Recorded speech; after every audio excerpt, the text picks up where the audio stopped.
Some of them are my oldest clients, but it's really the loyalty factor, and that means the most important, retention. And they tend to be very educated. They buy a lot of wine, but they buy cases of wine in general.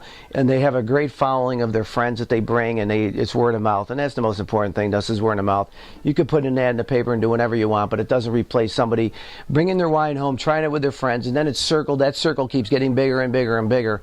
And those are the people that have either bought the most wine or have a combination of also referred a lot of people here and their knowledge. Some of them are members of wine societies in their particular locations, Northern Virginia, Maryland, D.C.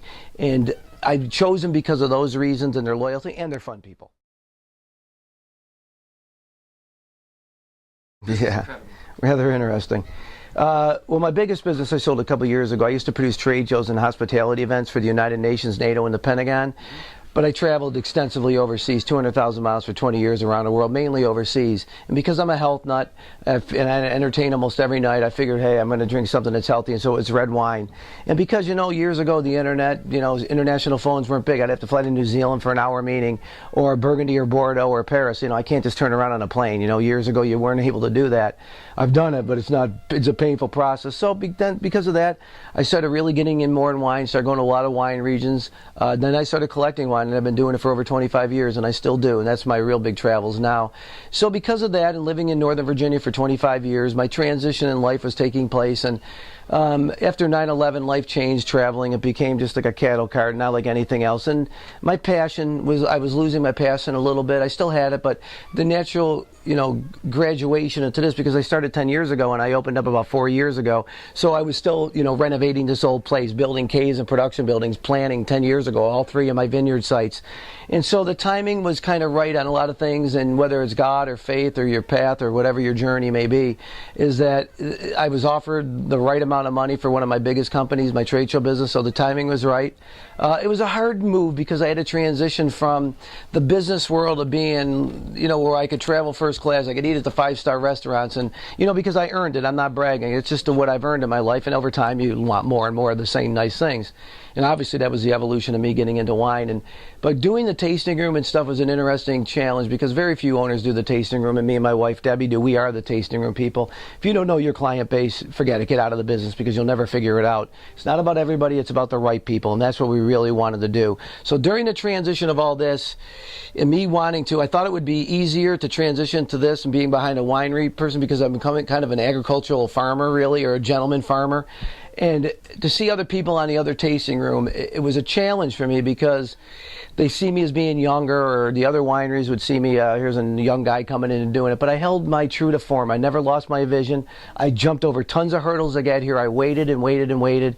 And I definitely have mellowed out over the years, and this has humbled me in a lot of different ways, not only for personally, but for my family and my friends, and even here in the tasting room. If you came back 3.5 years ago, I was a lot harsher, because I was trying to make the transition, but yet I didn't want to show that I was less than something. But really, I said to myself, what am I less than? I'm doing something that everybody would love to be doing when they come into the tasting room, you know what I mean? So I kind of lost that, and my wife and my family helped me with that. So I feel like I've been here before, my vision or my thoughts, but I'm always looking forward to the next form of quality, for here to constantly offer something new. And it's not about, I don't want to be the biggest winery. I never wanted to be the best winery. I wanted to be the best in every single area. I wanted to be focused on quality from one aspect to another, just like my trade show business. You drive up, you go by the entrance, you park in the parking lot, you see all the exhibits, you walk up to the door and you walk into the exhibit hall. Kind of the same format, and that's really kind of everything integrated in my life. And I always wanted to leave a legacy to my daughter and my family and friends, and the vines will be here a lot longer than me. The amount of acres I have, like I said, I started about 10 years ago, and I looked for a long time before I found the right 3 spots, because we wanted the flexibility of it really having a different terroir, as you heard today. So here is 22 acres, but I have 13 under full yield or full growth. I have 20 and 25 in 2 other remote locations that are just vineyards, and we don't buy and sell grapes, as you heard Jason and us talking about. We're going to bottle maximum 3,900 cases, but we're not quite there yet. We bottled 3,900 cases last year, but some of it won't be sellable for 3, 4, 5 years. So I'm not quite to that load of selling with my inventory right now. The reds you tasted today, you heard some of our signature ones, but we also personally find reds a lot easier to do here in Virginia than whites. But we do white wine, and we do a Chardonnays, the Dijon clone of Chardonnay, very crisp and clean and very fruit driven. Pinot Grigio in the Italian clone with a little bit of Petit Manseng and Viognier. We also will be doing a Petit Manseng standalone, which is another grape which you heard about before, being a standalone grape in Virginia, or the flagship like Cab Franc, a lot of people think, but we feel that it's not. And other ones, well, the Petit Manseng for us will be that. It's just a grape that a lot of people don't understand yet. Viognier they thought was going to be, but we're not growing Viognier that much anymore. It's too unpredictable of a grape. Only one really part of the world grows it, and they have a tough time with it, so Virginia is really not the climate for it. Pinot Grigio, Petit Manseng. We do an apple wine from next door, which is a fruit wine. And I tell you, I didn't personally want to make it, but I wanted to. If you ever come to my winery, you'll see I'm positioned between two apple orchards.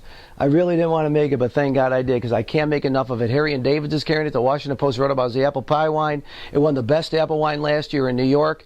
There's only 2 or 3 to make it in Virginia. I sell absolutely tons of it. So things like that. And then we do a French-style rosé, which is more of a Provence style. Very quick French bleed-off, so it's authentic. Not a lot of residual sugar, but kind of in the middle of the road to really appease everybody. And that's Cab Franc and a combination of Chardonnay, but fermented together.